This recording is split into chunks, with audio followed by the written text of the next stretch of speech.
काळ होता जेव्हा शिवबा अजून बालक होता. लहान वय पण नजरेत विलक्षण तेज.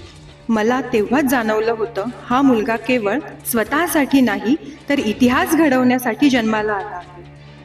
होय आऊसाहेब, पण एवढं मोठं कार्य करायला फक्त शरीर बळ नव्हे तर मनाचंही बळ आहे. आणि ते बळ देण्यासाठी मी शिवाला मारुतीच्या मंदिरात बसलो आणि हनुमंताची कथा सांगितली. मारुती राय कसे बलवान होते याची कल्पना दिली आणि तुम्हाला भविष्यात खूप मोठं व्हायचं, पराक्रम करायचं आणि त्यासाठी आपण हनुमंताला शरण गेलं पाहिजे हे सांगा. म्हणूनच तर शुभाच्या अंगी हनुमंत रायाप्रमाणे बळ कसं आलं ते बघूया आपल्या या बालगोपाल.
कुणी लंका जाळली,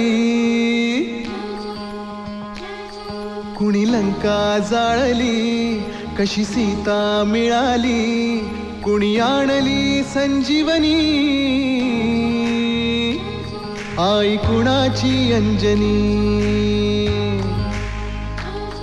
कुणी लंका जाळली, कशी सीता मिळाली, कुणी आणली संजीवनी, आई कुणाची अंजनी. रामाचा भक्त ऐसा, वाऱ्याचा पुत्र ऐसा, उडवी दाणा दाण शत्रूची उडवी दाणा दाण. त्याच्या हृदयी सीताराम बोला जय हनुमान, त्याच्या हृदयी सीताराम बोला जय हनुमान. जय बजरंग जय हनुमान, जय बल भीम जय जय श्रीराम. जय बजरंग जय हनुमान, जय बल भीम जय जय श्रीराम. जय बजरंग जय हनुमान, जय बल भीम जय जय श्रीराम.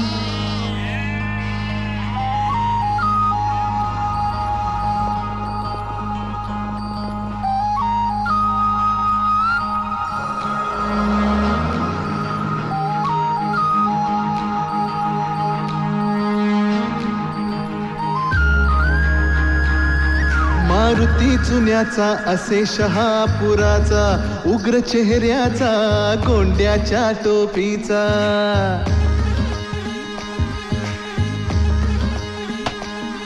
हा मसूरचा हनुमान देखणा छान, होता दर्शन तयाचे लागते ध्यान.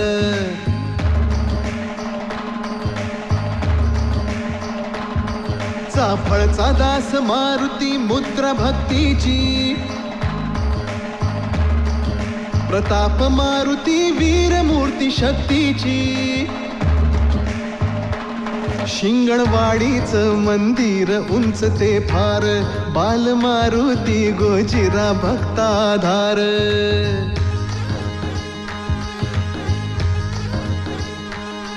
त्या उंब्रज गावी दिसे सानुले रूप, चांदीचे डोळे देवाचे भावती खूप. न्यायाच्या हक्कासाठी बजरंग हा राही पाठी, विजयाचे निशाण देतो विजयाचे निशाण.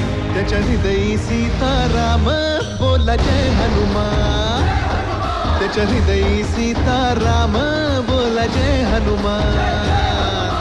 जय बजरंग जय हनुमान जय बल भीम जय जय श्रीराम. जय बजरंग जय हनुमान जय बल भीम जय जय श्रीराम. जय बजरंग जय हनुमान जय बल भीम जय जय श्रीराम.